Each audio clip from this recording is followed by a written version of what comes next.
ဟေးမင်းတမင်းစားပေးပြီလားဟာဘေးကြီးကလည်းအဲ့လိုမမင်းနဲ့လေဗျမျိုးစစ်သမားချင်းချင်းဟမ်ဘာတော့ကအဲ့လိုမင်းကျွန်တော်မဖြေဘူးငါဘယ်လိုမင်းရမှာမေးပြီနော်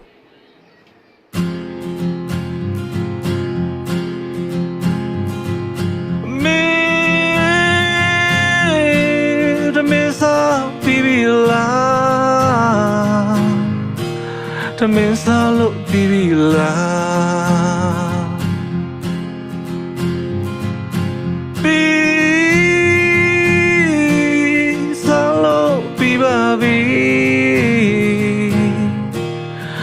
ပြီးမှရောက်လာတာ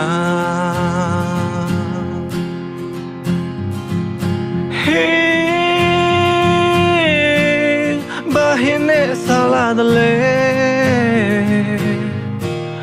ဘာဟင်းနဲ့စားခဲ့တယ်လေဘယ်ဦးနဲ့ငါကြော်နေတညင်းသေးနဲ့ငပီးတစ်ခွာစာကောင်းမဲ့ဟင်းတွေပဲငါမကြွေးတော့ဘူးဒါဆို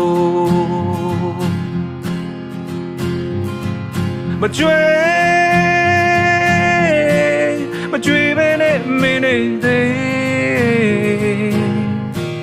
ခမကြီးအကြောင်းသိပါတယ်